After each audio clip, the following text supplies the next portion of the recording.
बच्चों ये जो क्वेश्चंस हैं इनमें जो ब्लैंक्स हैं इन ब्लैंक्स को प्रेपोजिशन की मदद से फिल करना है। आप कमेंट्स कीजिए, आपके कमेंट्स के बेसिस पर मैं इनको फिर एक्सप्लेन करूंगा, ठीक है। स्टार्ट।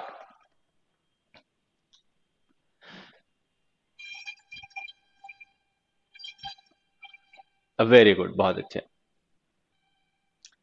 गुड।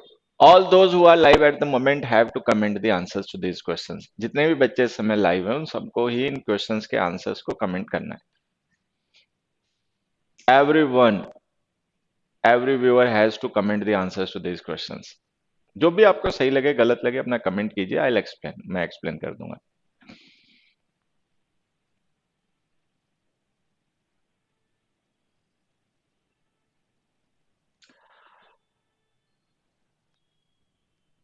गुड। गुड। देखिए आप में से ज्यादातर बच्चे शायद जानते होंगे कि some time ago we had a series on prepositions, ठीक है। उसमें हमने प्रेपोजिशंस पर, specially the prepositions of place and space, ठीक है। Prepositions of place and space पे हमने मतलब 3 4 5 लेक्चर्स की एक सीरीज डिस्कस की थी। तो अगर आपने उस सीरीज को देखा है, उस सीरीज के वीडियोस को, if you have watched the videos of that series, तो बहुत से क्वेश्चंस है उनके आंसर्स आप इजीली बता लोगे, ठीक है। बाकी फिर भी कुछ रहेगा देन आई विल एक्सप्लेन।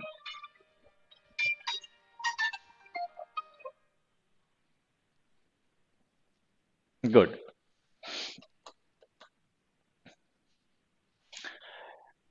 अब देखिए जैसे कि आप लोग कमेंट कर रहे हैं तो फर्स्ट क्वेश्चन जो है ना इसका तो आंसर है इसमें फॉर।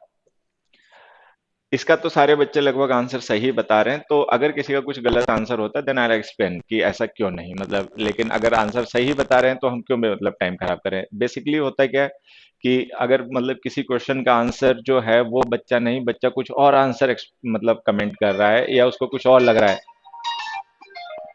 तो फिर हमें बच्चे को एक्सप्लेन करना पड़ता है कि भाई आपने जो आंसर बताया वो आपका गलत क्यों है, ठीक है। बट जैसा कि मैं देख पा रहा हूँ यहाँ पर सारे बच्चे जो फर्स्ट क्वेश्चन है उसका आंसर सही ही बता रहे हैं, ठीक है। तो अगर सही ही बता रहे हो तो फिर मैं उसको अननेसेसरली क्यों एक्सप्लेन करूं, जब आपको पता ही है कि क्वेश्चन का आंसर क्या है, इसका मतलब आप समझ रहे हो उस कॉन्सेप्ट को, आप समझ पा रहे हो क्वेश्चन को। जनरली गलतियां कब होती हैं, जब बच्चे या तो क्वेश्चन नहीं समझ पाता या फिर वो उस कॉन्सेप्ट को जिसको वो आंसर कर रहा है उसको नहीं मतलब पूरा समझता है, ठीक है। हाँ। नहीं, टू मनी नहीं हो सकता बच्चे। टू एक्चुअली जो होता है ना रेसिपिएंट का प्रेपोजिशन होता है। जैसे अगर यहाँ पर लिखा होता the boy gave money to his mother या his mother gave money to him, तो आ जाता है, टू रेसिपिएंट के लिए हो जाता है। और ये जो हमने लिखा ना the boy asked his mother for money, तो इसका मतलब देखिए एक बच्चे ने आंसर भी किया था, आस्क फॉर का मतलब होता है टू डिमांड। आस्क फॉर का मतलब होता है मांगना। They asked for more money, they asked for some time, तो आस्क फॉर का मतलब होता है मांगना कुछ, ठीक है। नेक्स्ट में आते हैं। The resort lies about 2000 metres dash the sea level. अब जैसे अगर हम देखें यहाँ पर 2000 मीटर्स अगर हम लिख रहे हैं सी लेवल से, तो ये ऑब्वियस ही बात है कि हायर की बात हो रही होगी, डाउन की बात नहीं हो रही होगी। लोअर साइड की नहीं, हायर साइड की बात हो रही होगी कि सी लेवल से हायर। अब इस पोजीशन में हमने पढ़ा कि हमारे पास दो प्रेपोजिशंस होती हैं जिनका हम यूज करते हैं। एक होती है ओवर और एक होती है अबव, ठीक है। वैसे तो मैं आपको बता दूं कि जो हमने प्रेपोजिशन पे एक शॉर्ट सीरीज डिस्कस की थी ऑन प्रेपोजिशंस ऑफ प्लेस, उसमें भी अबव को और ओवर को काफी एक्सप्लेन कर दिया गया था डिटेल में। हम्म। लेकिन फिर भी एक बात समझें, ओवर और अबव का जो सबसे बड़ा डिफरेंस होता है जो आपको ध्यान रखना है, जो इस क्वेश्चन के आंसर में काम आएगा, वो ये है कि when something is vertically above something else, जब कोई एक चीज किसी दूसरी चीज के बीच में बीच में एक वर्टिकल गैप हो, ठीक है, एग्जैक्टली उसके ऊपर हो, तो हम ओवर अंडर का यूज करते हैं। जैसे कि ये मान लो कोई ऑब्जेक्ट हो गया ए और ये कोई एक ऑब्जेक्ट हो गया बी। अब इनके बीच में वर्टिकल गैप है, ठीक है, ये वर्टिकल पोजीशन में है। आप ऐसे मान सकते हो कि ये जो ए है ये सीलिंग का फैन है, मतलब एक सीलिंग है उसमें ये फैन है, ठीक है। और ये जो बी है वो ग्राउंड पे रखा हुआ या मतलब एक टेबल है। तो बी एक टेबल है, ए एक फैन है, तो उनके बीच में गैप है, तो हम कह देंगे the fan is over b sorry, the fan is over the table and the table is under the fan. तो हम इस कॉन्टेक्स्ट में ओवर अंडर का ज्यादा यूज करते हैं, जहां पर कोई एक चीज किसी दूसरी चीज के एग्जैक्टली ऊपर होती है, ठीक है। लेकिन ये जो ए और बी का जो रिलेशन है, या यूं कह लीजिए कि जो फैन का और टेबल का रिलेशन है, ये रिलेशन रिजॉर्ट और सी लेवल में नहीं हो सकता। क्योंकि रिसॉर्ट जो है ना, वो जमीन पर ही होगा, वो हवा में नहीं होगा। जिस तरीके से पंखा हवा में है और जो टेबल है वो जमीन पर है, तो उनके बीच में एक वर्टिकल गैप पॉसिबल है। लेकिन इस तरीके का गैप जो है वो सी लेवल और रिसॉर्ट में नहीं हो सकता, क्योंकि रिसॉर्ट जो होगा वो भी ग्राउंड पे ही सिचुएटेड होगा, तो उनके बीच में इस तरीके का हम वर्टिकल गैप नहीं शो कर सकते। तो जब आपको कभी किसी ऐसे दो ऑब्जेक्ट को रेफर करना हो जो एग्जैक्टली एक दूसरे के ऊपर या नीचे नहीं है, तो ओवर अंडर का यूज ना करके वहां पर अबव या बिलो का यूज करें। तो यहाँ पे हमारा आंसर हो जाएगा अबव। क्योंकि ऐसा तो हो नहीं सकता कि सी लेवल जो है नीचे है और रिसॉर्ट जो है वो उसके ऊपर है, बीच में गैप है, हवा में तो रिसॉर्ट नहीं लटक सकता, तो इसीलिए यहाँ पे आ जाएगा अबव, ओवर नहीं आएगा, ठीक है। एक वजह तो ये हो गई जो मैंने आपको समझा है। एक दूसरी वजह मैं और आपको बताता हूँ कि यहाँ पे ओवर नहीं आने का वजह ये है कि जब हम किसी एक ऑब्जेक्ट को फिक्स स्टैंडर्ड मान लेते हैं, ठीक है। जब ये सारी बातें वैसे मैंने आपको समझा रखी हैं, ये जो हमने एक शॉर्ट सीरीज डिस्कस की थी प्रेपोजिशंस पर, उसमें ये सारी समझा रखी हैं, लेकिन फिर भी एक बार आप समझें। जब हम किसी एक ऑब्जेक्ट को फिक्स स्टैंडर्ड मान लेते हैं, ठीक है, और उस स्टैंडर्ड से रिलेट करते हैं किसी दूसरे ऑब्जेक्ट को, तो फिर हम अबव बिलो का यूज करते हैं। मतलब above below are the prepositions of standard, ठीक है। Over under are the prepositions of vertical position, ये ध्यान रखना है। अब ये जो सी लेवल है, जैसा कि आप लोग जानते भी होंगे, जीएस वगैरह की तैयारी करते हैं तो ये जानते होंगे कि जो सी लेवल है वो एक स्टैंडर्ड है, एक पैरामीटर है, जिससे हम ज्योग्राफिकल लोकेशंस को मेजर करते हैं। तो जो भी ज्योग्राफिकल लोकेशंस हैं उनका सबका जो अल्टीट्यूड है, उसका measure of standard of measurement जो है वो सी लेवल है। तो चूंकि सी लेवल एक स्टैंडर्ड है, स्टैंडर्ड पॉइंट है, तो जो भी स्टैंडर्ड पॉइंट्स होते हैं उनसे जब हम किसी दूसरे पॉइंट को जो उनसे लोअर या हायर साइड में हो रिलेट करते हैं, तो उसके लिए अबव बिलो का यूज करते हैं, ठीक है। तो उस कॉन्टेक्स्ट की वजह से भी अबव आएगा, ठीक है। बाकी रिसॉर्ट और सी लेवल जो है वो उनके बीच में कोई वर्टिकल गैप पॉसिबल नहीं है, ठीक है। तो इस वजह से भी अबव आएगा। गुड, चलिए। तो फिर से आपको बताता हूं, इसका आंसर हो गया फॉर, इसका आंसर हो गया अबव। गुड, नेक्स्ट बात है, the great player hit the ball dash the net. मैं चाहता हूं इसका एक बार तुम लोग फिर से आंसर कमेंट करो। भले ही पहले कर दिया हो, मैं देख नहीं पाया हूँ कमेंट, लेकिन मैं चाहता हूं इस क्वेश्चन का, specially the question number 3, you comment the answer to this question again. कि और अगर पॉसिबल हो, अगर आप टाइप कर पाओ, आपको कोई प्रॉब्लम ना हो, ठीक है, तो उसका आंसर का एक्सप्लेनेशन भी टाइप करना है कि क्यों। जैसे the great player hit the ball dash the net, ठीक है। अब इस ब्लैंक को हमें फिल करना है, प्रेपोजिशन यूज करनी है, तो आप कौन सी प्रेपोजिशन यूज करोगे, एक तो वो बताइए, और अगर पॉसिबल हो और ये बता पाओ तो ये भी बताना कि वही प्रेपोजिशन क्यों। ठीक है, आपको मैं 10-20 सेकंड का टाइम देता हूं, एक बार बताइए।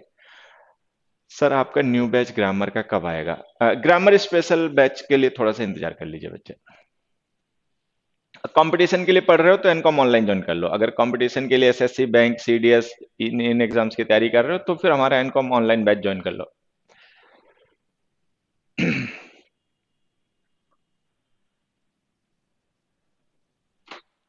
बच्चों अगर पॉसिबल हो तो एक्सप्लेनेशन भी लिखो एक बार।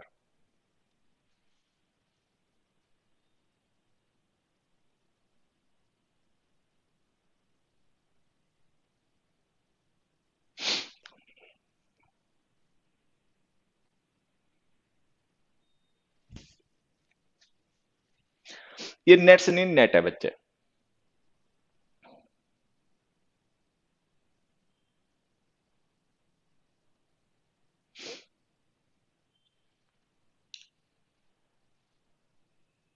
ओके, नाउ सी, अब यहाँ पे ध्यान देना, जो मैं आपको बताऊंगा उसको सुनना समझना। देखिए होता क्या है, इसमें दो प्रेपोजिशन है जो आपको कंफ्यूज कर सकते हैं। पहले मैं आपको बता देता हूं होता क्या है। जैसे अगर हम यहाँ पे द नेट लिख रहे हैं, the great player hit the ball dash the net, ठीक है, तो आप यहाँ पे मान के चलो कि हो सकता है कि ये फुटबॉल की बात ही हो रही होगी।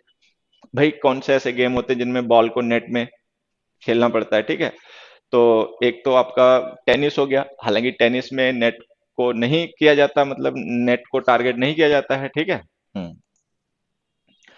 अच्छा, दूसरा क्या है, ठीक है।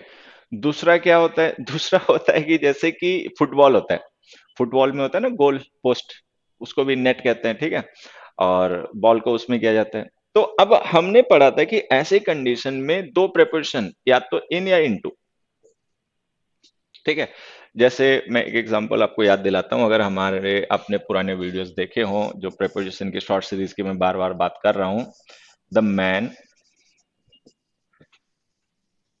Through the waste dash the dustbin, या बिन लिख देते हैं सिंपली, क्या हो गया।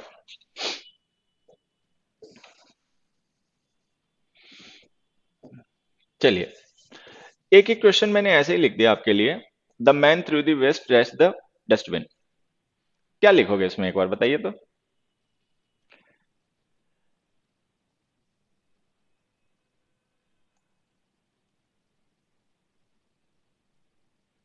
कोई नहीं बच्चे, कोई नहीं, चल रहा है।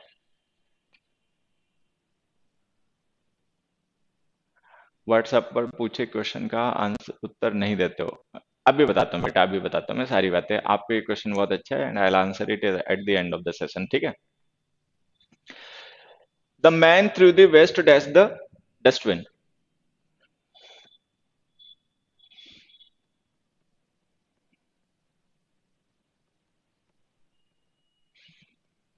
तो इसका मतलब ये है कि ज्यादातर बच्चे जो इस क्वेश्चन का आंसर कर रहे हैं, उन्होंने हमारा वो वीडियो जिसमें मैंने प्रेपोजिशंस ऑफ स्पेस को डिस्क्राइब किया था डिटेल में, नहीं देखा है, या अगर देखा भी है तो समझा नहीं है, क्योंकि ज्यादातर इसमें कमेंट कर रहे हैं इनटू, जबकि इसका आंसर आएगा इन। ये उसमें समझाया मैंने, same question I explain the same question, ये सेम क्वेश्चन उसमें समझाया गया है। लेकिन अब बस यूट्यूबर्स का तो क्या कहना, ठीक है। तुम लोग यार कितना चिल्लाओगे। चलो खैर, मैं फिर से एक बार आपको बताने की कोशिश करता हूं, डिटेल में समझना मेरी बात को। ये जो इन है, it is the preposition of state, preposition of position. In जो है बच्चे, it is a preposition of state, preposition of position. Into is the preposition of motion, not state, motion, movement, direction.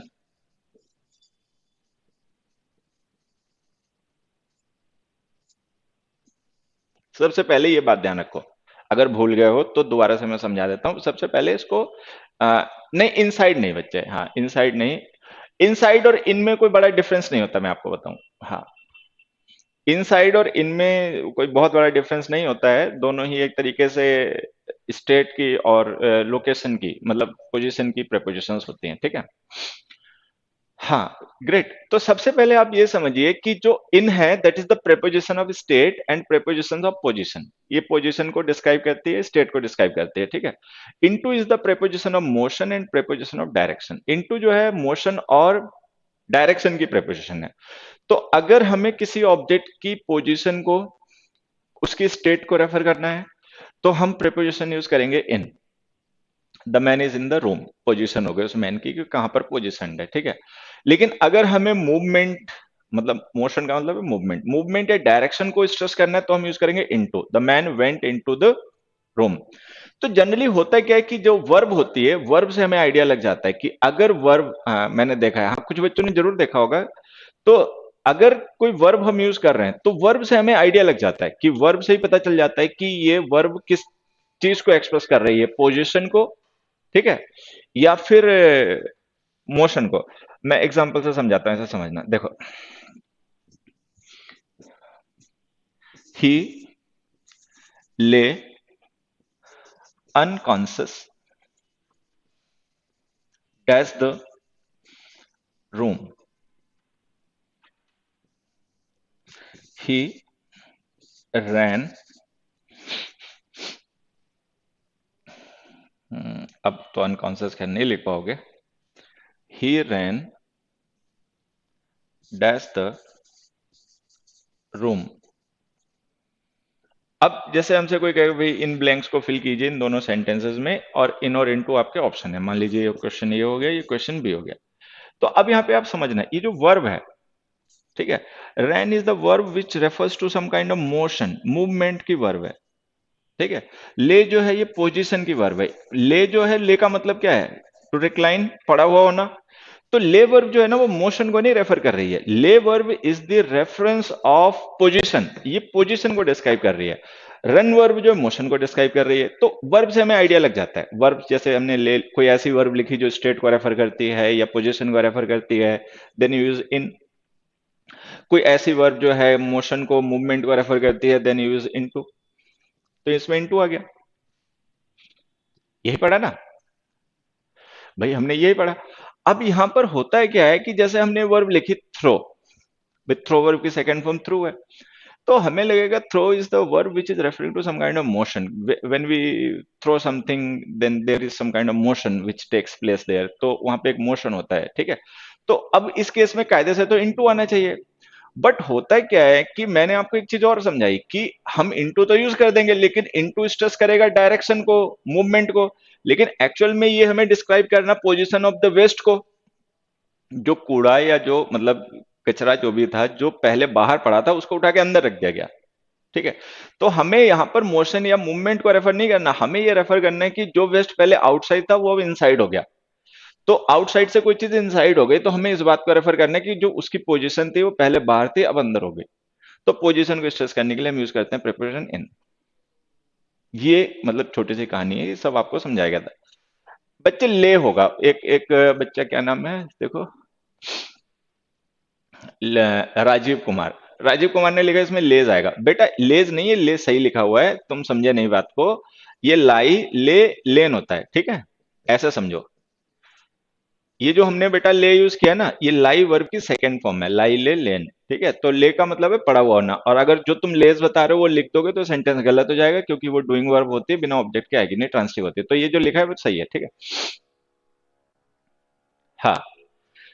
तो खैर, जब ये सारी कहानी मैंने आपको समझाई और ये सारी बातें आपको क्लियर हो गई हो, तब आते हैं इस क्वेश्चन पे वापस। हमने लिखा the great player hit the ball dash the net. तो अब हम क्या यहाँ पर ये कहना चाह रहे हैं कि जो प्लेयर है उसने क्या किया, जो बॉल को आउटसाइड ऑफ द नेट थी उसको इनसाइड ऑफ द नेट कर दिया।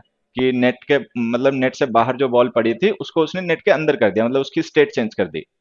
जिस तरीके से हम वेस्ट की स्टेट चेंज कर देते हैं कि वो डस्टबिन से आउटसाइड था, हमने उसको इनसाइड कर दिया। तो जब हम वेस्ट को आउटसाइड से इनसाइड कर रहे हैं तो एक्चुअल में हम उसकी स्टेट चेंज कर रहे हैं, कि बाहर से उठा के अंदर कर दिया। लेकिन बॉल के साथ में ऐसा नहीं किया जाता। ठीक है, बॉल तो फिर से बाहर आएगी। अब फिर से जो प्लेयर उसको खेलेगा, हिट करेगा, तो अंदर अगर चली गई तो गोल मिलेगा, नहीं नहीं गई तो स्कोर नहीं मिलेगा। तो यहां पर हमें बॉल की पोजीशन को नहीं, मोशन को, डायरेक्शन को, एक्शन को स्ट्रेस करना है। तो इनटू, सो इनटू, अबव और फॉर। अगर इन तीनों क्वेश्चंस के जो आंसर आपको बताए गए हैं ये समझ में आ गए, and everything is clear with that, then you comment okay. तो अपना कमेंट करो कि भाई okay everything, and then we will move to the next questions. Sir मेरा नाम है राम प्रकाश दीक्षित। सर मैंने व्हाट्सएप पर कई क्वेश्चंस पूछे हैं बट कोई रिप्लाई नहीं आया। राम प्रकाश दीक्षित आपका असली नाम है, और यूट्यूब आईडी बनाई है, मतलब गूगल आईडी बनाई है कृष्णा मिश्रा नाम से, मतलब सरनेम भी चेंज कर लिया, फर्स्ट नेम भी चेंज कर लिया, बढ़िया। राम प्रकाश दीक्षित जी, अब मैं अगर सही से समझ रहा हूं तो आपने एक कमेंट में अपना मुझे क्वेश्चन पूछे, आपके अच्छे हैं क्वेश्चंस हैं, मेरे पास टाइम होगा तो मैं उनको जरूर रिप्लाई कर दूंगा। आपके साथ दो प्रॉब्लम मैंने नोटिस की हैं। पहली, आप क्वेश्चंस बहुत ज्यादा पूछते हो। भाई आपने एक क्वेश्चन पूछा, मैक्सिमम दो पूछ लो एक साथ में और छोड़ दो, जब उनके रिप्लाई आ जाएंगे तब बाद में पूछ लेना। मैंने देखा आपके जो कमेंट्स होते हैं वो जनरली 12 13 10 12 कमेंट एक साथ कर दिए, इतना टाइम नहीं होता है, बहुत से बच्चे होते हैं। तो एक तो क्वेश्चन एक या दो पूछो, छोड़ दो, मैं जब उनको रिप्लाई करता हूँ तब आप नेक्स्ट पूछ लो। ठीक है। एक दो क्वेश्चन पूछोगे तो मैं रिप्लाई जरूर कर दूंगा, सीधा लाइन बना दोगे तो फिर नहीं कर पाता। ठीक है। दूसरी चीज, एक आपका कमेंट था मैं इंग्लिश मौज के लिए पढ़ता पढ़ाता हूँ। मैं इंग्लिश मौज के लिए नहीं पढ़ता, ना मैं मौज के लिए इंग्लिश पढ़ाता। ठीक है। मैं प्रोफेशनली पढ़ता हूँ और प्रोफेशनली ही पढ़ाना पसंद करता हूँ। ठीक है। मौज के लिए मैं पढ़ूंगा पढ़ाऊंगा, उसके लिए मुझे लगता है कि the life must have some meaning. Life में कुछ मीनिंगफुल करना है, ये पढ़ने पढ़ाने का काम मैं मौज के लिए नहीं करता। मैं मौज के लिए मूवीज देखता हूँ, मौज के लिए मैं कई बार घूमने चला जाता हूँ, मौज के लिए मैं गाने सुनता हूँ, लेकिन मैं पढ़ने पढ़ाने का काम मतलब मौज के साथ नहीं करता। आई एंजॉय इट, मैं इसको एंजॉय करता हूँ, लेकिन एंजॉय करने के लिए नहीं पढ़ाता। ठीक है। तो मुझे लगा कि मतलब थोड़ा सा लेकिन चलो खैर वो अलग अलग बातें हैं। एक दो क्वेश्चन पूछोगे तो मैं बता दूंगा, भले ही आप मौज के लिए पूछो, ठीक है। Otherwise I don't deal those people who do things just for मौज। मौज के लिए करते हैं, मौज के लिए क्यों करते हो? मौज के लिए मूवीज देखता हूँ, खाने पीने चला जाता हूँ, घूम घाम आता हूँ, लेकिन पढ़ाता मौज के लिए नहीं हूँ। एंजॉय, मैं एंजॉय करता हूँ टीचिंग को, लेकिन एंजॉय करने के लिए थोड़ी पढ़ाता मैं इसलिए नहीं पढ़ाने आता कि मुझे एंजॉय करना है। मैं प्रोफेशनली एक पर्पस के साथ पढ़ाने आता हूँ। एक पर्पस है मेरे दिमाग में, ठीक है। उसलिए मैं पढ़ाता हूँ। वो अलग बात है, मैं अपने काम को एंजॉय करता हूँ, उसको बर्डन नहीं मानता, ठीक है। हाँ। सर की मेमोरी वो देखो कह रहा है, मैं भूलता नहीं चीजें। मैं एक चीज तुम लोगों को बता दूं, मैं अगर खुद भूलने की एक्टिंग करूंगी, मैं भूल गया हूं तो अलग बात है, अदरवाइज आई नेवर फॉरगेट। मैं चीजें को भूलता नहीं, मेमोरी बहुत अच्छी है। और ये सरस्वती माता की कृपा है, या मतलब जिसकी भी कृपा है, लेकिन मैं भूलता नहीं हूँ। I never forget things. में छोटी छोटी बातें भी मुझे याद रहती हैं, ऐसे याद रहती हैं, ठीक है। और मैं खुद ही भूलने की एक्टिंग करूंगी, मैं भूल गया, वो अलग बात है, अदरवाइज आई नेवर फॉरगेट।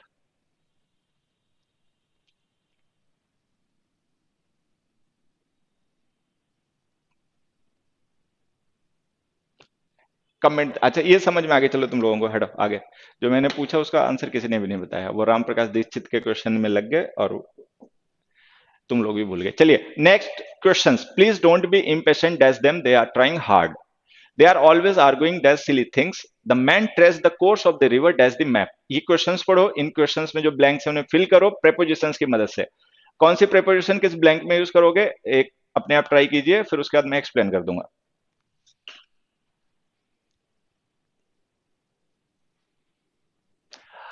भाई मैं यूट्यूब से गायब नहीं रहता हूँ, एक्चुअली मैं यूट्यूबर नहीं हूँ। मैं मतलब यूट्यूब पे मेरा चैनल है, मैं पढ़ाता हूँ, लेकिन कोई यूट्यूब पे पढ़ाना मेरा मतलब प्राइमरी पर्पस नहीं है, ठीक है। कुछ अच्छे बच्चे हैं यूट्यूब के थ्रू हमसे कनेक्टेड हैं, ठीक है। तो उनके लिए मैं यूट्यूब पर आ जाता हूँ कि चलो बहुत से बच्चे हैं जो हमें पसंद करते हैं यूट्यूब पर, तो उनको ये लिए आ जाता हूँ, मतलब ठीक है। बाकी I am not oblige to anybody, oblige oblige नहीं हूँ मैं एक प्रोफेशनल टीचर हूँ। इंग्लिश को पर्पस के लिए पढ़ाता हूँ, जिन लोगों को लाइफ में कोई पर्पस अचीव करना है उनको पढ़ाता हूँ। जो मौज के लिए टाइम पास के लिए पढ़ते हैं उनके लिए मेरे पास टाइम भी नहीं है, उन्हें मैं पढ़ाता भी नहीं, ठीक है। तो ये है कि मैं रेगुलरिटी कई बार यूट्यूब पे मेंटेन नहीं कर पाता हूँ। अदरवाइज जो बच्चे मुझसे कभी ऑफलाइन में पढ़े हैं, ऑनलाइन क्लासेस में पढ़े हैं, वो इस बात को जरूर जानते होंगे, I am a very punctual and regular teacher, ठीक है। कि जो हमारे अपने ऑफलाइन बैचेस होते हैं उनमें मैं बहुत पंक्चुअल भी हूँ, बहुत रेगुलर भी हूँ। बट यूट्यूब पर्पस नहीं, कभी सेंस ऑफ पर्पस नहीं आ पाता यूट्यूब पे जब मैं पढ़ा रहा होता हूँ। कई बार ऐसा होता है, तो रेगुलरिटी मेंटेन नहीं होती। फिर भी छोड़ो उन बातों को, आंसर बताओ।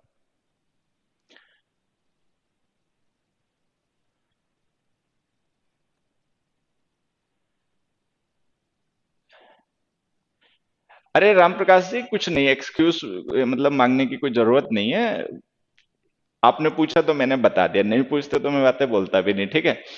लेकिन एक दो क्वेश्चन पूछो, अच्छा लगता है मुझसे ऐसे लोग कनेक्टेड हैं जो इंग्लिश को सीखना समझना जानना चाहते हैं, और मतलब मुझसे पूछते हुए अच्छा लगता है, ठीक है। मुझे उनको बताना भी अच्छा लगता है, ऐसा नहीं है। लेकिन पर्पस जरूर लाइफ में सेट करो। बहुत से लोग मैंने देखे वो इंग्लिश केवल इसलिए सीखते रहते हैं, उन्हें अच्छा लगता है, इसीलिए सीख रहे हैं, इसीलिए सिखा रहे हैं, ऐसे नहीं। इंग्लिश इज अ टूल, ये एक टूल है, आप इसका यूज करो लाइफ में आगे बढ़ने के लिए। कुछ गोल्स सेट करो, उन गोल्स को अचीव करो, कुछ अपने लिए बेहतर करो, अपने परिवार के लिए बेहतर करो, किसी दूसरे के लिए बेहतर करो। ये क्या मौज के लिए इंग्लिश सीख रहे हैं, मतलब भगवान ने उंगलियां दे दी रे और अंबानी जी ने जियो दे दिया, मम्मी पापा ने एक फोन खरीद दिया तो हम लग गए सीखने में, ऐसे थोड़ी होता है। पर्पस के साथ सीखो।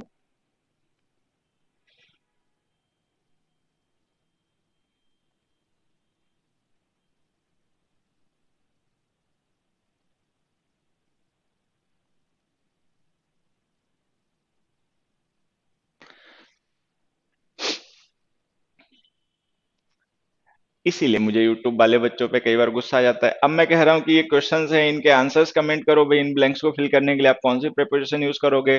तुम कुछ आंसर कमेंट करो, फिर उसके बाद में मैं तुम्हारे आंसर्स के बेसिस पर कुछ एक्सप्लेनेशन तुम्हें दूं, कुछ समझाऊं सिखाऊं। कोई नहीं, इधर उधर के क्वेश्चन कर रहे हैं, इधर उधर के बकवास चल रही है।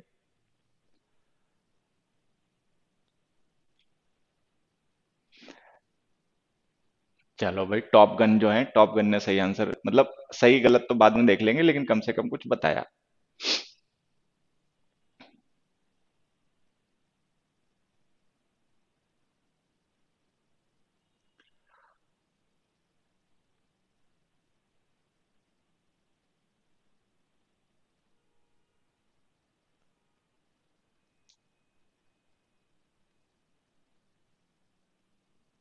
गुड, वेरी गुड, बहुत अच्छे। Now just comment the answers to this questions and don't comment anything else, ठीक है। ये कोई कुट के ही मानेगा, जब तक कुट नहीं जाएगा तो मानेगा नहीं। इधर उधर कहीं पूछ रहा है, मैं पूछ रहा हूँ कुछ, वो अपना पूछ रहा है। मैं मतलब क्वेश्चन उससे पूछ रहा हूँ, वो मेरे से पूछ रहा है कुछ। अरे हद हो गई भाई।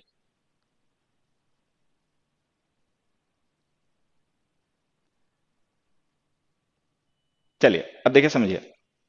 Late me explain the questions to you, ठीक है। ये क्वेश्चंस और इनके आंसर सब मैं आपको एक्सप्लेन करता हूँ, सुनना ध्यान से मेरी बात। सबसे पहले क्वेश्चन है, इसका आंसर मैं क्या लिखूंगा वो ठीक है, लेकिन उससे पहले एक मैं छोटा सा आपको एग्जांपल जिसके थ्रू मैं बात समझाऊंगा, वो देखो डिस्कस कर लेता हूँ। दे आर काइंड डैश अस।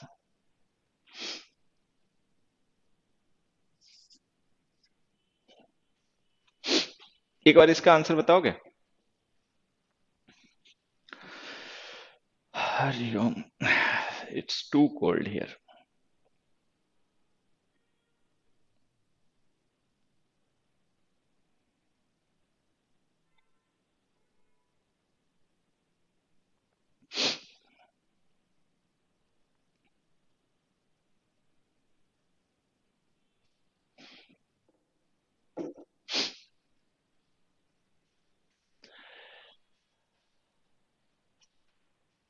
देखो, हाँ, असल में कुछ बच्चों के कमेंट थे ना, वो जिन्होंने इसका आंसर गलत किया, वो उन्होंने इसको मतलब रेफरेंस मान लिया, इस एग्जांपल को रेफरेंस मान लिया। देखो यहाँ पे क्या लिखा, they are kind dash us, ठीक है।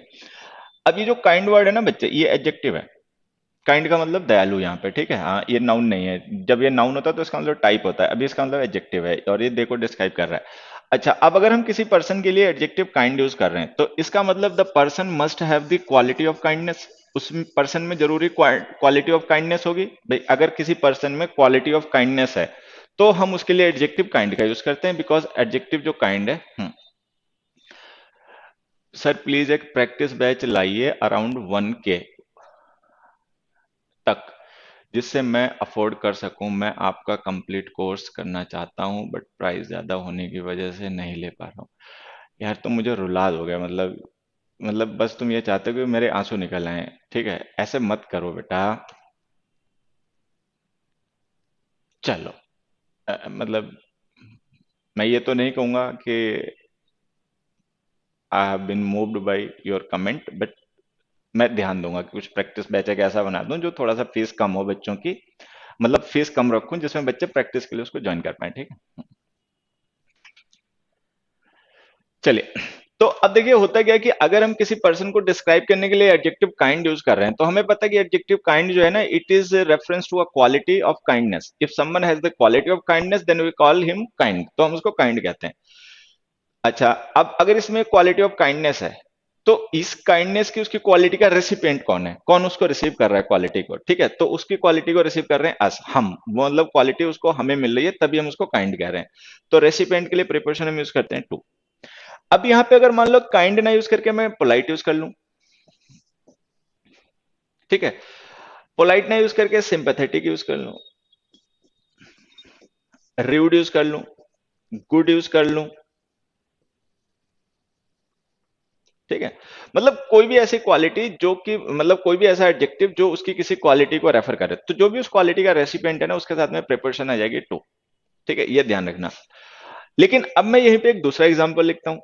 मैंने एक दूसरा एग्जांपल लिखा, B, they are angry dash us. They are angry dash us, ठीक है। अभी जो एंग्री है, ये कोई क्वालिटी वालिटी नहीं होती है। जो ऐसे एडजेक्टिव्स हैं जो हमारे मतलब एंगर को, जैसे एंग्री है, एग्जास्परेशन है, ठीक है। और ये आपका जो वहां पे लिखा इम्पेशेंट है, डिसगस्टेड है,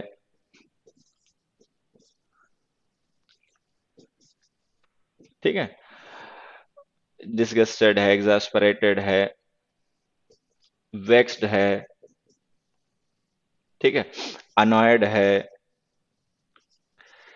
ये जो एडजेक्टिव्स होते हैं जो वायलेंट फीलिंग्स को एक्सप्रेस करते हैं, जैसे angry, exasperated, impatient, disgusted, vexed, annoyed, ठीक है।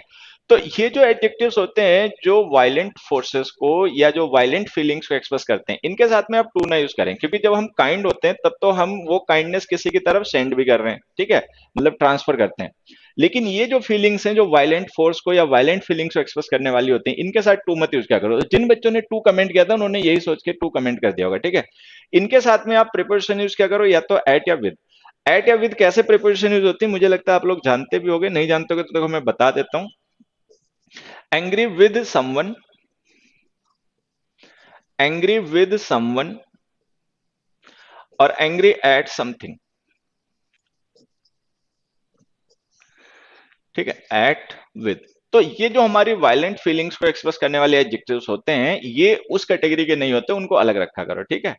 जैसे हमने एंग्री है, एग्जास्परेटेड है, इम्पेशेंट है, डिसगस्टेड है, वेक्स्ड है, अनॉयड है, इनको आप ध्यान रखेंगे कि जो वायलेंट फीलिंग्स को एक्सप्रेस करने वाले हमारे एडजेक्टिव्स होते हैं इनके साथ में विद या एट का यूज करें, इनके साथ में टू का यूज ना करें, ठीक है। Because nobody wants to receive these things, violent feelings को कोई रिसीव करना नहीं चाहता, ठीक है। तो इनके साथ में एट या विद का यूज क्या करें, एट का यूज करें when the object is something, something का मतलब कोई नॉन लिविंग थिंग, ठीक है। और अगर कोई पर्सन है तो उसके साथ में यूज करें विद। तो अगर ये बात आप पहले से जानते हैं तो ठीक है, नहीं जानते तो आगे से ध्यान रखना कि angry, exasperated, impatient, disgusted, vexed, annoyed, इनके साथ या तो प्रिपोजिशन विद यूज करें या एट यूज करें, ठीक है। तो यहां पर हम देखें देम जो हमने लिखा ये पर्सन है, थिंग नहीं है, तो यहाँ पे प्रिपोजिशन आ जाएगी विद। और अगर यहीं पे कोई चीज लिखी हो मतलब कोई नॉन लिविंग थिंग होती है तो हम एट लिख देते हैं, please don't be impatient at his work, ठीक है, इस तरीके से। नेक्स्ट पे आ जाइए, they are always arguing dash silly things. इसका मुझे लगता है आंसर तुम लोगों ने किया था। प्रेपोजिशन बहुत परेशान करता है। देखिए बच्चे मैं आपको बताता हूँ, इंग्लिश में चार टॉपिक्स ऐसे होते हैं जो सबको परेशान करते हैं। कुछ लोग इस बात को जानते हैं कि वो परेशान हो रहे हैं, कुछ नहीं जानते, ठीक है, बट सबको परेशान करते हैं। Preposition, non finite verbs, determiners और मॉडल्स, ठीक है। तो ये फोर ऐसे टॉपिक्स हैं, मॉडल्स, प्रेपोजिशंस, डिटर्मिनर्स और आपके नॉन फाइनाइट वर्ब्स, ये सबको परेशान करते हैं, ठीक है। कुछ लोग इस बात को जानते हैं कि वो प्रेपोजिशन हो रहे हैं, कुछ लोग नहीं जानते कि वो परेशान हो रहे हैं, क्योंकि वो उस लेवल तक जाते नहीं, उस चैप्टर में, उस टॉपिक में उतना आगे नहीं जाते जहां पे जाके परेशानियां होंगी, वो वहीं से खत्म कर लेते हैं जहां से चीजें याद करने से चल जाती हैं। तो ये सबको परेशान करते हैं। आप पढ़ते रहो, सीखते रहो, आगे बढ़ते रहो धीरे धीरे ऐसे, ठीक है। अब आ जाते हैं इस पे, ये हमने लिखा they are always arguing that silly things. ये जो एक क्वेश्चन है ना इसको हम लिखा रहने देते हैं, और मैं दो क्वेश्चन तुम लोगों से और पूछता हूं अलग से, उनके एक बार मुझे आंसर बताना। They are good dash the policy, ठीक है, they are good dash the policy. एक बार इस ब्लैंक को फिल कर दोगे क्या, फिर मैं समझाता हूं कुछ, देखो बड़ा अच्छा कॉन्सेप्ट है, they are good dash the policy. एक बार इस ब्लैंक को आप फिल करो तो देखो इसमें क्या लिखोगे।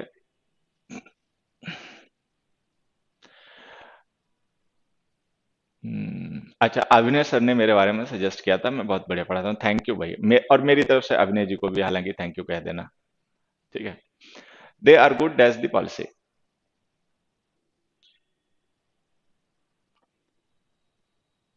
Good, they are good dash the policy.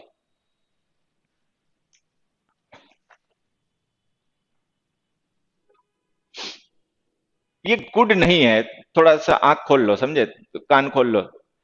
ये गुड नहीं है बेवकूफ, ये आर गुड है, ARGUED।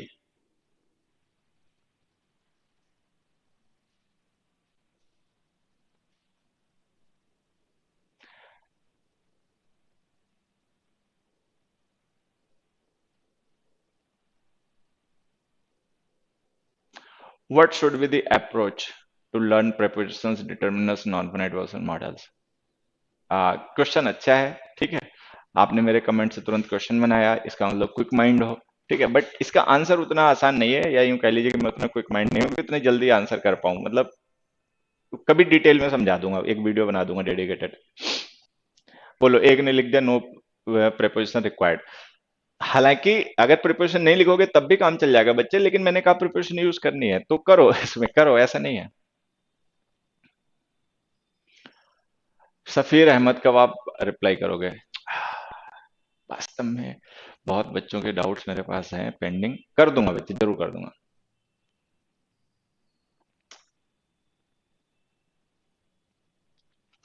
चलिए अब देखो मेरी बात समझ रहे हैं यहाँ पे।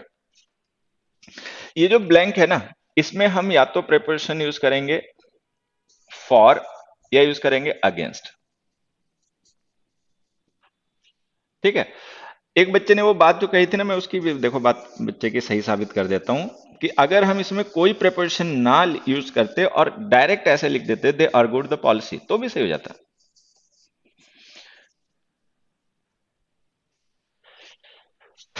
ठीक है, अगर हम केवल इसको ऐसे लिखते ना बच्चे, ये तब भी सही। देखो दे आर्गूड द पॉलिसी का मतलब हो गया they discuss the policy. Argue some मतलब when we argue something we actually discuss it. तो जैसे एक बच्चे ने कहा ना कि हम इसमें प्रिपरेशन यूज करने की जरूरत नहीं है, बच्चे उसमें तो मैंने कहा आपको प्रिपरेशन यूज करनी है तो करनी है, मतलब अगर नहीं भी यूज करते तो भी सही हो जाता। अगर हम ऐसे लिख दें आर्गूड द पॉलिसी, तो इसका मतलब दे डिस्कस द पॉलिसी, उन्होंने उस पॉलिसी को डिस्कस किया। बट यहाँ आते हैं, जब हम लिखेंगे they argued for the policy against the policy, तो इसका मतलब क्या होगा? फॉर का मतलब हो जाएगा फेवर्ड।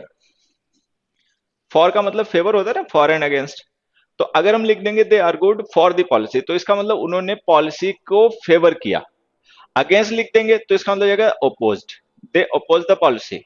अगर हम ये लिख रहे हैं they argued against the policy, तो इसका मतलब उन्होंने पॉलिसी को अगेंस्ट अपोज किया। और अगर हम लिख देंगे दे आर्गूड फॉर द पॉलिसी, तो इसका मतलब उन्होंने पॉलिसी के लिए आर्गू किया, मतलब उसके फेवर में किया। और अगेंस्ट लिख देंगे तो उसके मतलब अपोजिशन में किया। ठीक है। हाँ। ठीक है। आगे कोई पर्सन होता है जिसके साथ डिस्कशन हो रहा है, जो हमारे साथ इन्वॉल्व है, तो उसके लिए विद आ जाता है। ठीक है। तो अभी क्या है कि हमने यहां से देखा कि अगर हम लिखें they are good the policy तो भी सही है, अगर हम लिखें they are good for the policy तो भी सही है, अगर हम लिखें they are good against the policy तो भी सही है। डिफरेंस अपने समझ लेना। They are good the policy का मतलब उन्होंने पॉलिसी को डिस्कस किया। They are good for the policy का मतलब पॉलिसी के फेवर में आर्गू किया। ठीक है। They are good against the policy, policy को अपोज करने के लिए उन्होंने आर्गू किया। ठीक है। चलो खैर ये बातें खत्म करते हैं, इस पे वापस आते हैं। They are always arguing that silly things. अब जो सिली थिंग्स है ना, ये एक ऐसा ऑब्जेक्ट है जिसके बारे में हम ये नहीं कह सकते कि वो टॉपिक है, कि सिली थिंग्स के बारे में उन्होंने मतलब फेवर में आर्ग्यू किया होगा या उसके अपोज में आर्ग्यू किया होगा। ठीक है।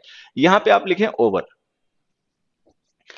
अब जो होता है कि जो डिस्प्यूटेड टॉपिक्स होते हैं, टॉपिक ऑफ डिस्प्यूट होता है, टॉपिक ऑफ डिस्प्यूट, उसके साथ आप ओवर लिखा करें। Argue over something, argue over का समथिंग का मतलब टॉपिक ऑफ द डिस्प्यूट, कि टॉपिक ऑफ द डिस्प्यूट क्या है, तो उसके लिए आप लिखें ओवर।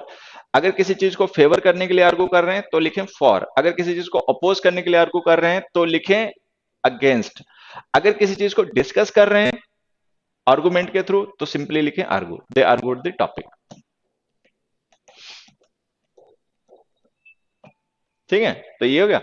अच्छा, इसमें विद आ गया था, इसमें ओवर आ गया। नेक्स्ट आ गया the man trace the course of the river dash the map.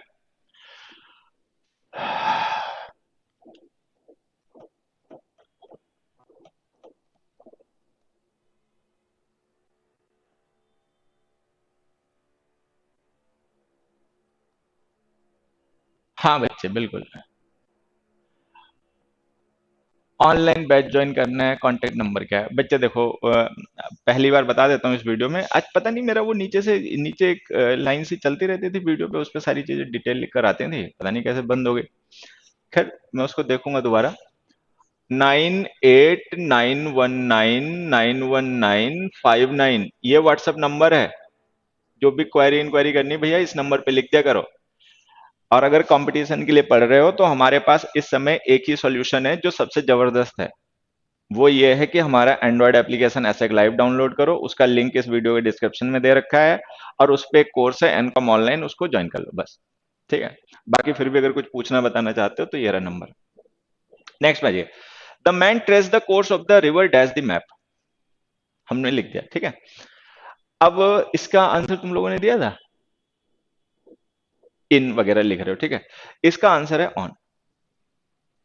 देखो एक चीज मैं आपको बताता हूँ, कुछ बच्चों ने इसका आंसर हमें लगता है इन कमेंट किया है, और कुछ ने एट लिखा है एक बच्चे ने, और हमें लगता है कुछ ने इसका आंसर थ्रू भी कमेंट किया। देखो थ्रू वगैरह नहीं आ सकता, मैं आपको बता देता हूँ। थ्रू का यूज हम करते हैं तब जब किसी थ्री डायमेंशनल ऑब्जेक्ट में कोई प्रोसेस हो। जैसे मान लीजिए कोई थ्री डायमेंशनल ऑब्जेक्ट है और उस ऑब्जेक्ट में कोई मोशन मूवमेंट हो रहा है, तो उसके लिए हम थ्रू का यूज करते हैं, ठीक है।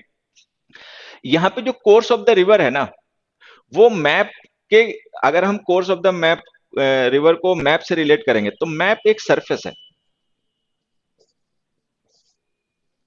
ठीक है।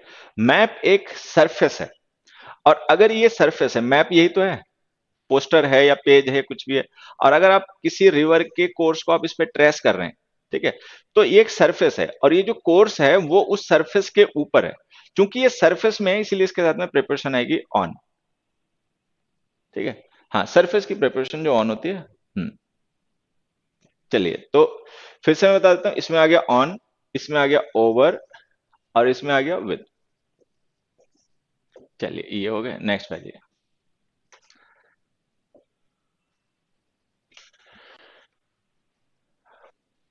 बैंक ऑन भी होता है सर, बिल्कुल होता है, but that is a phrasal verb to depend.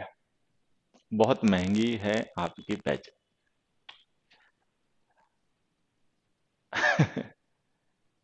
खैर, इन चीजों पे मैं कमेंट नहीं करूंगा, क्योंकि जब मैं इन चीजों पे कमेंट करूंगा कि हमारे बैचेस महंगे हैं सस्ते हैं, तो मुझे दूसरे लोगों के बारे में भी थोड़ी बात करनी पड़ेगी, ठीक है।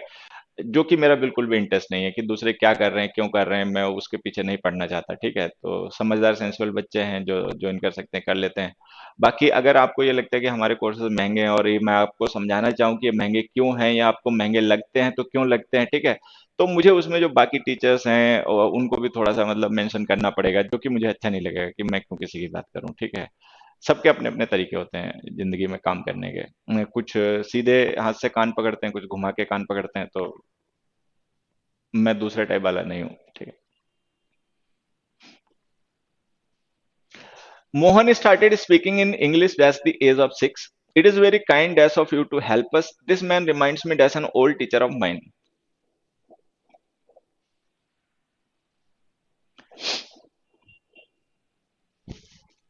ये पहले वाला तो आसान है ना। हम्म।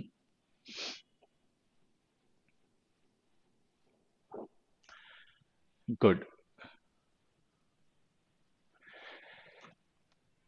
इसका ये जो क्वेश्चन है, मुझे लगता है आसान क्वेश्चन है, ज्यादातर बच्चे इसका सही आंसर दे रहे हैं। देखिए, Mohan started speaking in English at the age of 6। At ही क्यों लिखा था, मैं आपको समझा देता हूँ एट हमने क्यों लिखा। At is the preposition of point. At जो है ना, ये प्रेपोजिशन ऑफ पॉइंट है। जैसे मान लीजिए एक स्केल हो गया, अगर हम एज की किसी पर्सन की बात करें तो वो भी स्केल है। जैसे किसी पर्सन का जन्म हुआ तो जीरो, एज उसकी हो गई जीरो, ईयर मंथ जो भी है उस जीरो हो गया उस समय, ठीक है। और मान लो कोई पर्सन जो है वो, उसकी डेथ हो गई, ये मान लो उसका बर्थ हो गया, ठीक है, और ये उसकी डेथ हो गई। तो लाइफ से लेकर, ये जो लाइफ है किसी भी पर्सन की, ये जो लाइफ है किसी भी पर्सन की, तो लाइफ को अगर हम रिप्रेजेंट करें तो एक टाइम लाइन के थ्रू उसको रिप्रेजेंट किया जाएगा, मतलब एक स्केल हो जाएगा, टाइम का स्केल हो जाएगा, ठीक है। उस स्केल का फर्स्ट पॉइंट जो है, जीरो पॉइंट जो है, वो होगा उस पर्सन का बर्थ पॉइंट, और जो उसका एंड पॉइंट, लास्ट पॉइंट होगा, वो उसका डेथ पॉइंट होगा, ठीक है। तो बर्थ तो जीरो हो गया, और डेथ मान लीजिए कोई पर्सन 80 ईयर्स का था या 90 ईयर्स का था, 90 ईयर्स में मर गया, 80 ईयर्स में मर गया, तो जो भी लास्ट था वो हो गया, ठीक है। तो ये जो स्केल है, लाइफ एक स्केल है, ठीक है। और इस पे डिफरेंट टाइम पॉइंट्स हैं, ये जीरो है, ये 90 जो है लास्ट है, और इसके बीच में भी होंगे दुनिया भर के, ठीक है। अभी जो सिक्स है ना, एट द एज ऑफ 6, तो ये जो सिक्स है ये भी एक पॉइंट है। अगर हम किसी भी तरीके के स्केल पर किसी पॉइंट को मेंशन करें, मान लीजिए कोई स्केल है, उस स्केल पे कोई पॉइंट है, कोई मार्क है, और हम उस पॉइंट से किसी चीज को रिलेट करना चाहते हैं, उस मार्क से किसी चीज को रिलेट करना चाहते हैं, then you use the preposition at, ठीक है। तो उसके लिए प्रिपोजिशन एट आ जाएगी, ठीक है। और ये सेम कॉन्सेप्ट जो मैंने अभी आपको शॉर्ट में समझा दिया है, इसी को, हाँ, चिल्ड्रन को कहां से ग्रामर शुरू करूं प्लीज, अभी बताता हूं बच्चे। और तो मैं क्या बताने जा रहा था, हाँ, ये जो मैंने अभी आपको बात शॉर्ट में समझा दी ना बच्चे, यही बात काफी डिटेल में प्रेपोजिशन के उन लेक्चर्स में समझाई गई जो हम पहले यूट्यूब पे डिस्कस कर चुके हैं, ठीक है। नेक्स्ट देखिए।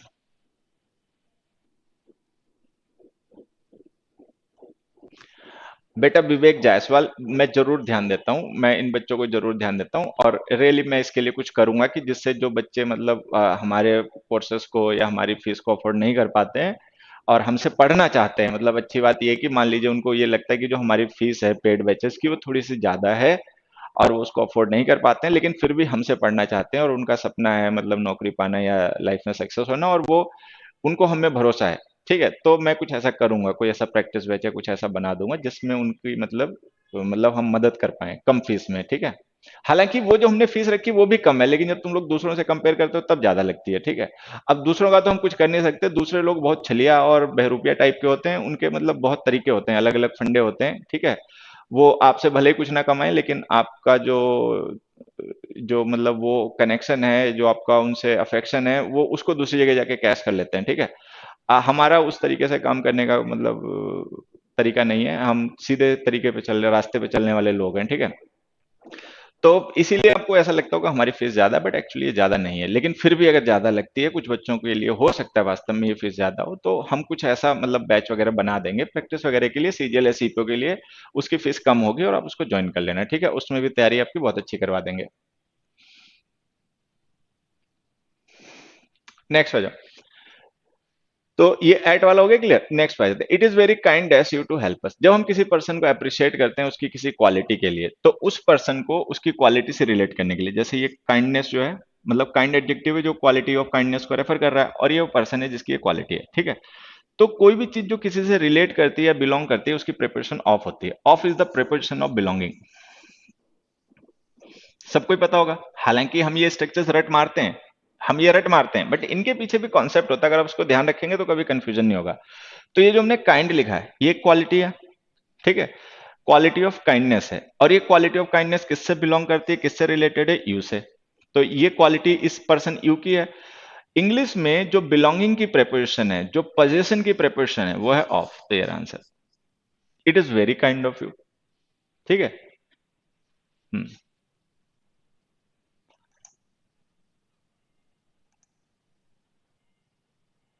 तुम लोग वास्तव में इतने, अब मैं क्या कहूं, तो इतनी बातें इधर उधर की पूछते हो। Sir practice batch SSC CGL का है, सर ऑफलाइन बैच कब स्टार्ट होगा, सर ये कब होगा। अगर मैं तुम्हारे क्वेश्चंस को सीरियसली लूं, तुम्हारे कमेंट्स को सीरियसली लूं और उनको आंसर करते हुए पढ़ाने की कोशिश करूं, तो मैं वास्तव में कुछ ना पढ़ा पाऊं। ठीक है, वो लो एक आ गया advance use of exclamation mark, एक फलाना, एक ढिमकाना। यहाँ देखो, it is very kind of you to help us. ये ऑफ समझ में आया मैंने क्यों बताया, मतलब इस ऑफ का कॉन्सेप्ट क्या था, समझ में आया। हम्म, आ गया जो, दिस मैन रिमाइंड्स मी डैज an old teacher of mine. अब इसमें भी देखो वही सेम बात है, जैसे किसी पर्सन ने मुझे कोई चीज याद दिला दी, तो वो जो याद है, वो जो मेमोरी है, वो किससे रिलेटेड है, related to home, that belongs to home, किससे बिलोंग करती है। तो वो जो ओल्ड टीचर है, ओल्ड टीचर नाउन को हमें रिलेट करना है मेमोरी से, कि वो जो मेमोरी है, वो जो रिमाइंड करा दी गई बात मुझे है, वो बिलोंग करती है ओल्ड टीचर से, ऑफ। ठीक है, बाकी चाहो तो आप इन्हें ऐसे ध्यान भी रख सकते हो, जैसे कुछ वर्ब्स होती हैं, जैसे रिमाइंड्स मी ऑफ समथिंग है। ठीक है, तो वैसे ही हमें लिख सकते हैं, जैसे अश्योर समवन ऑफ समथिंग। ठीक है, promise someone of something, want someone of something, वगैरह वगैरह। तो ये अपना ध्यान रख लेना, मतलब कुल मिला के कि preposition of position, preposition of belonging, preposition of relation of होती है। ठीक है, तो उसमें ऑफ का यूज क्या करें। Next question.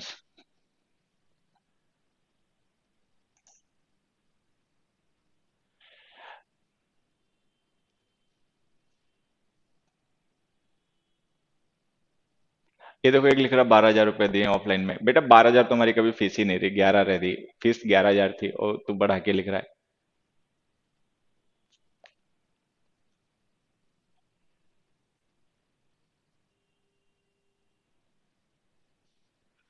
यहाँ देखो, he has been searching dash his lost bag for a week now. Most foreigners prefer to eat dash fork and spoon.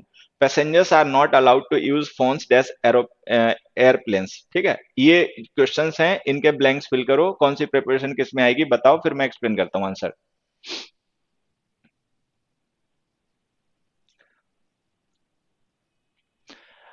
Very good, बहुत अच्छे बेटा। सारे लोग क्वेश्चंस के आंसर्स कमेंट किया करो, इधर उधर की बात मत किया करो, इसमें कुछ नहीं रखा, ये सब अपना और मेरा टाइम खराब करते हो तुम लोग, ठीक है। मैं तुम लोगों से आज बात करूंगा, 10-5 मिनट बात करूंगा, ये क्वेश्चंस एक बार डिस्कस हो जाए, फिर जो तुम लोग पूछोगे मैं उसके आंसर करने की कोशिश करूंगा। तुम्हारी जो क्वेरीज हैं, कैसे पढ़ाऊं बच्चों को, कैसे मैं खुद पढ़ूं, ये सब मैं बताऊंगा। गुड इवनिंग भैया त्रिभुवन जी।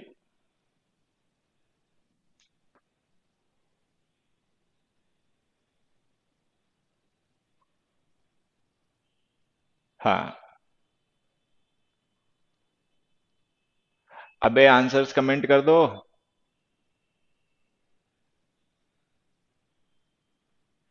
विकास मिश्रा भैया अभी टच में रहो, बस दो कुछ क्वेश्चंस और डिस्कस कर लेते हैं, फिर मैं सारी चीजें आपको बताता हूँ कि आप मुझसे कैसे पढ़ सकते हो, किन चीजों में मैं आपकी मदद कर सकता हूँ तैयारी में, और सारी बातें, ठीक है। देखो, he has been searching dash is lost bag for a week. पहले तो मैं आंसर बता देता हूँ, फॉर। ये फॉर प्रिपरेशन ऑफ पर्पस होती है, जैसे he has been searching, why has he been searching, ठीक है। What is the purpose of search, search का पर्पस क्या है, तो पर्पस की प्रिपरेशन इंग्लिश में फॉर होती है, तो फॉर आ गया, फॉर इज लॉस्ट बैग, ठीक है। इसके आगे की बात बता देता हूं, दे सर्च्ड, ठीक है, द बैग, और दे सर्च्ड फॉर द बैग। तो सबसे पहले एक बात समझना है यहां पर, देखो बड़ी छोटी सी बात है लेकिन इंपॉर्टेंट है।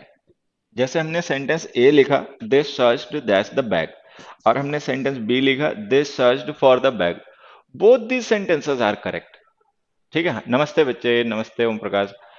ये दोनों ही क्वेश्चंस जो हमने लिखे हैं, they search the bag and they searched for the bag, both are correct statement. अब हमें समझना है कि यहां पे हमने सर्च वर्ब के बाद में डायरेक्ट ऑब्जेक्ट लिख दिया द बैग, यहां पर हमने सर्च वर्ब के बाद में फॉर प्रिपरेशन लिखी, अब फिर ऑब्जेक्ट लिखा।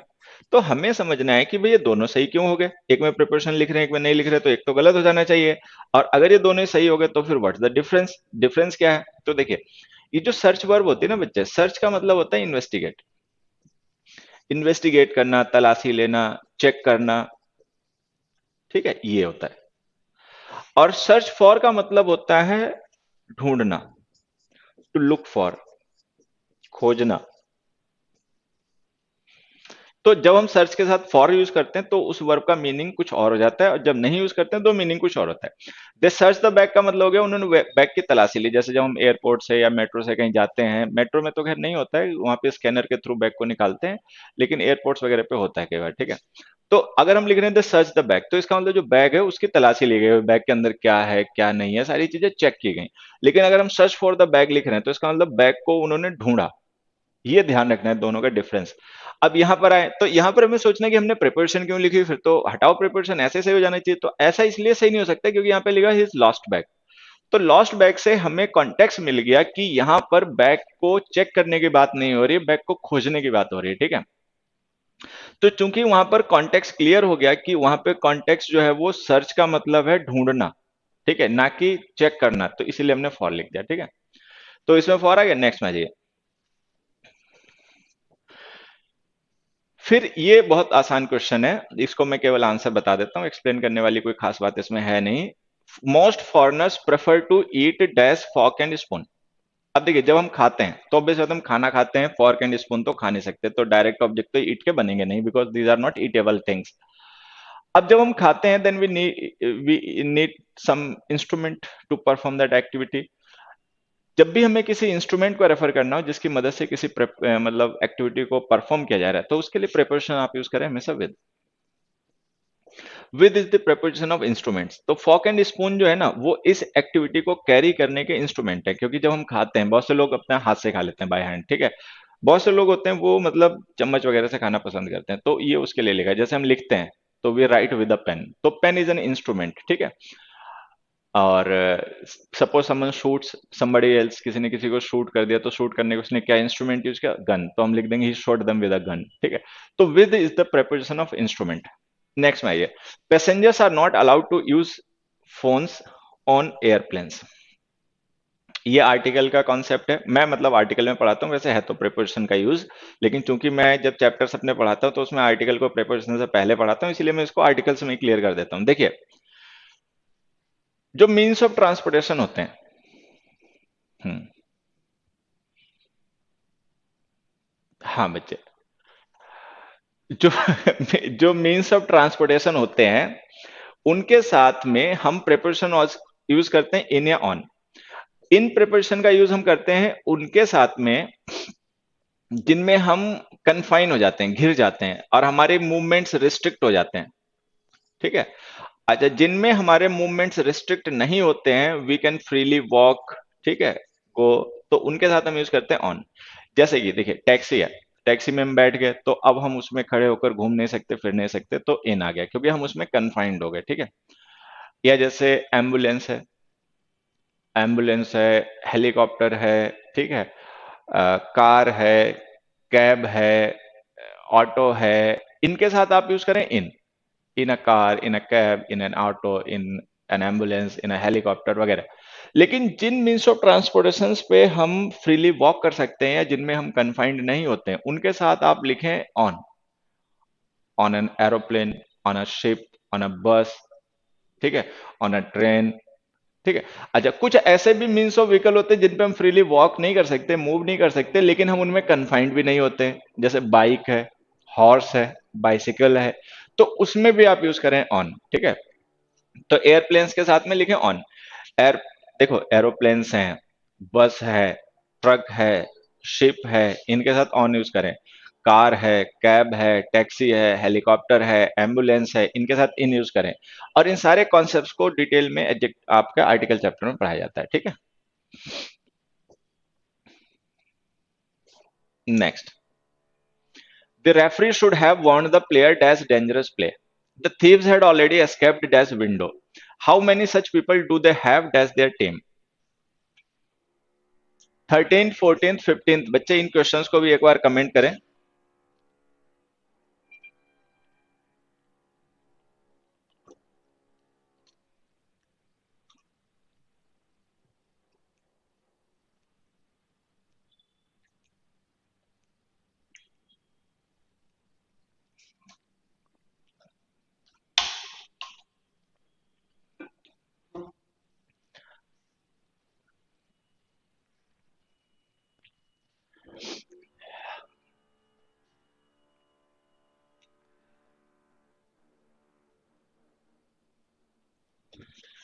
The referee should have warned the player dash dangerous play.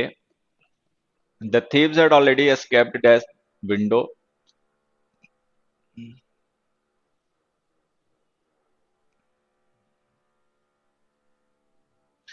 ये थोड़ा सा गलत लिखे है, इसमें द वगैरह लिख लेना आप, पता नहीं ध्यान नहीं दिया। How many such people do they have dash your team?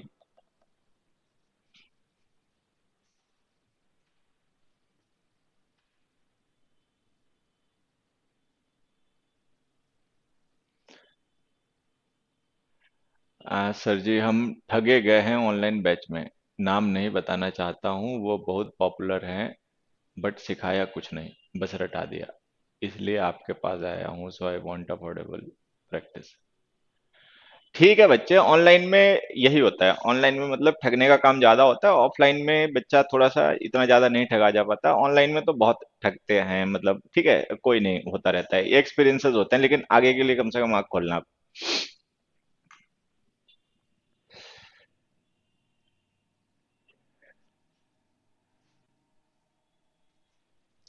अब देखो, इसका बच्चे आंसर कर रहे हैं कि ऑफ आना चाहिए, क्योंकि कहीं ना कहीं पे हमने याद कर लिया होता है वॉन के साथ में ऑफ आता है, बट इसका आंसर है फॉर।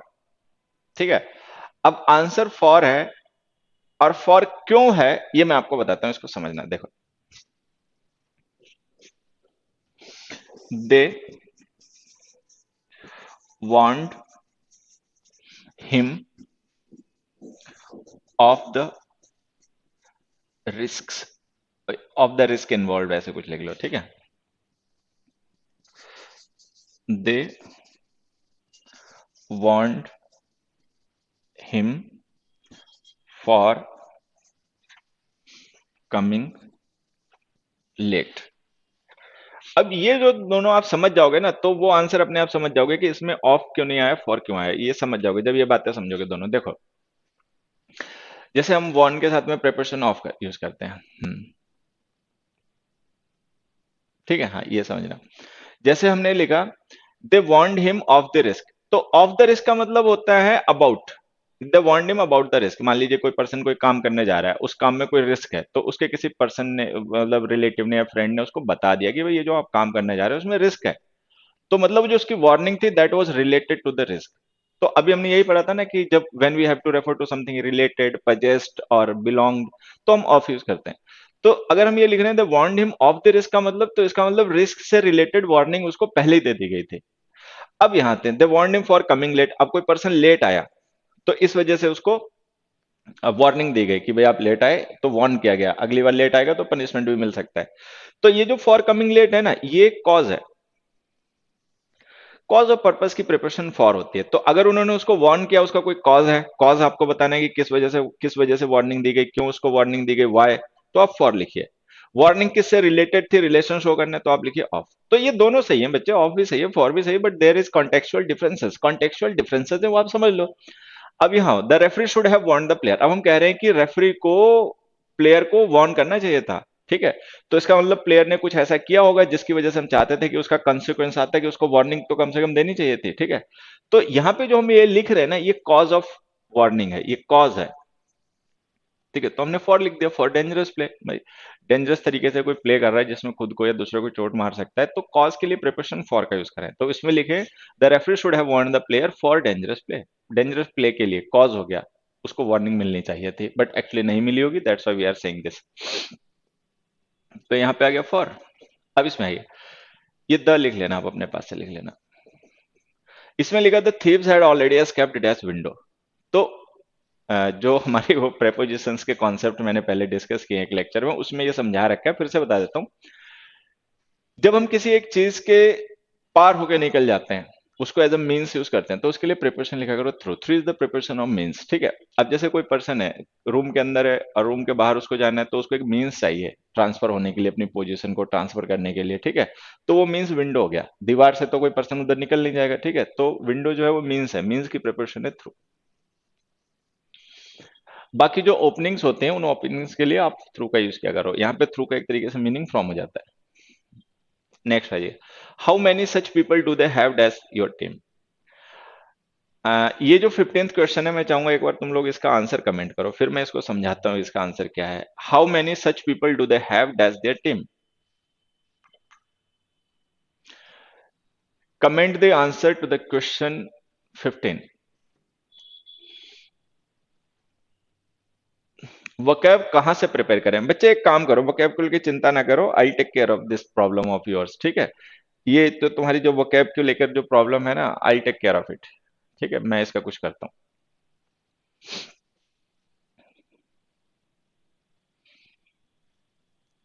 देखो, इसमें दो प्रिपरेशन यूज हो सकते हैं, ऑन या इन। देखो, जैसे टीम है, लिस्ट है, इस तरीके के मतलब तुमने देखा होगा कि दो प्रिपरेशन यूज होते हैं, ऑन और इन। तो मैं बता देता हूं दोनों में डिफरेंस क्या होता है।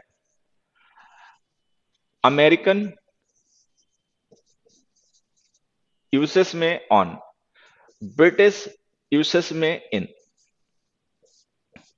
जैसे तुमने देखा होगा कि जो इंग्लिश है, इंग्लिश के मतलब वैसे तो कई वर्जन है, ऑस्ट्रेलियन अलग है, ब्रिटिश अलग है, अमेरिकन अलग है, अपनी इंडियन अलग है, अफ्रीकन अलग है, न्यूजीलैंड की अलग है। ठीक है, तो इंग्लिश के यूसेस जो है ना, उनके डिफरेंट वर्जन हैं, अक्रॉस द ग्लोब उनको अलग अलग तरीके से उसमें डिफरेंसेस हैं काफी। ठीक है, ऐसे डिफरेंसेस प्रेपोजिशंस में लगभग नहीं है, बहुत कम है, मतलब इस तरीके के डिफरेंसेस कि अमेरिकन और इंग्लिश वर्जन में मतलब इंग्लिश वर्जन में प्रेपोजिशंस भी डिफरेंट हो। लेकिन ये ध्यान रखना, ये जो हम ऑन इन लिख रहे हैं ना, इधर इज करेक्ट। मैं ये बात आपको इसलिए बता रहा हूँ कि क्या पता चले आप ऑन देयर टीम लिखा हुआ पढ़ो और उसको गलत मान लो, या इन देयर टीम लिखा हुआ पढ़ो उसको गलत मान लो। It is not about being wrong और राइट। ठीक है, these are two different versions of language. Americans prefer on in such scenarios. ठीक है, on their team, on the list. ठीक है, बट इंग्लिश पीपल, मतलब इंग्लिश का मतलब British, British people use in. ठीक है, अच्छा रह गई बात ये, हालांकि तुम लोग जानते भी होगे, बताने की कोई जरूरत नहीं है कि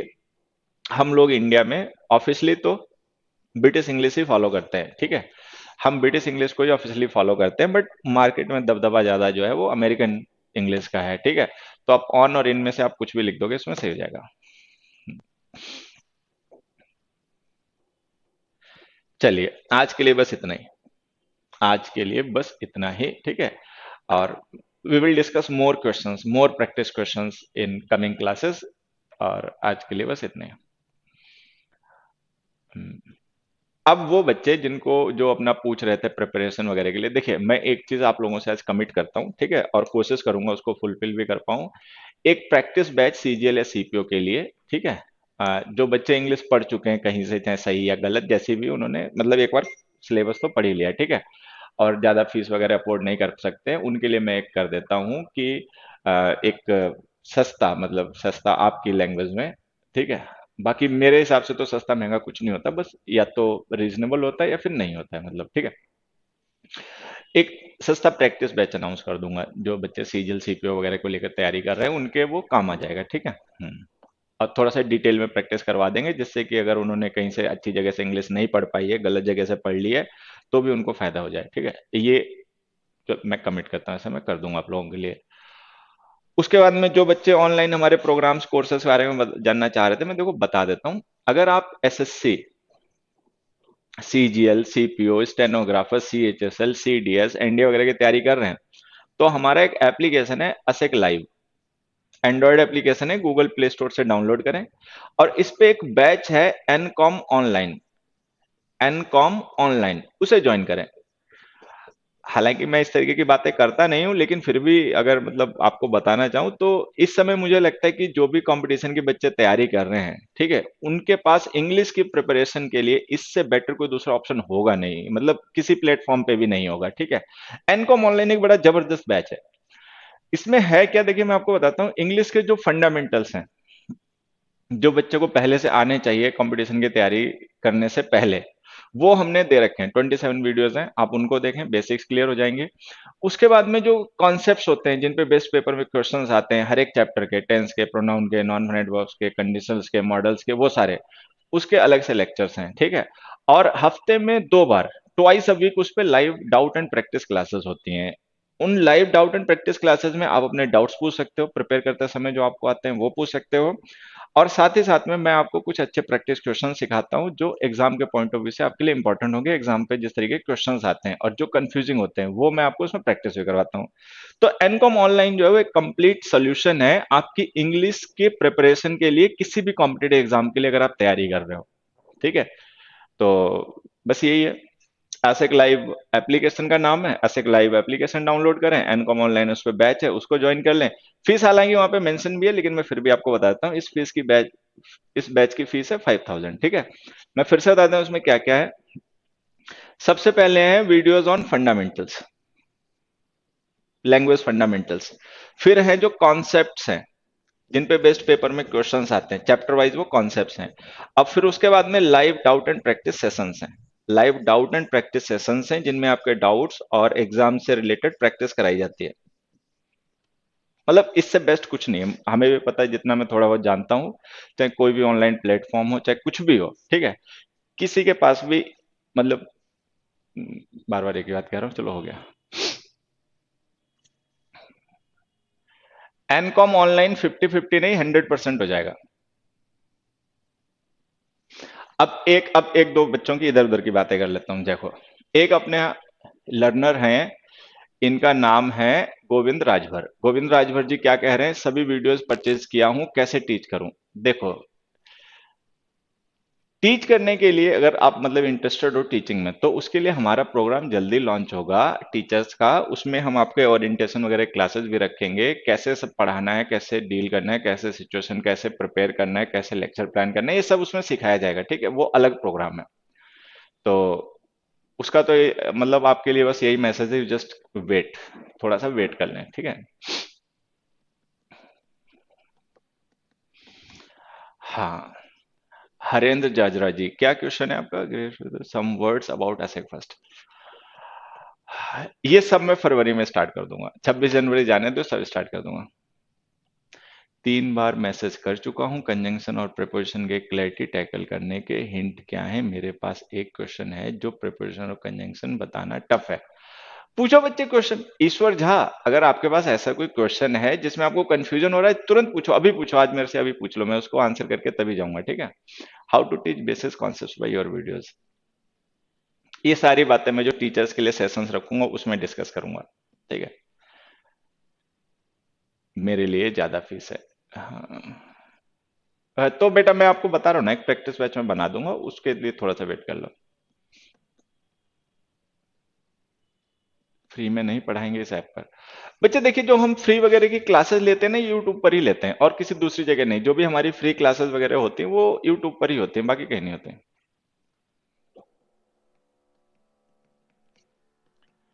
आई विल वेट। ग्रेट। ग्रेट।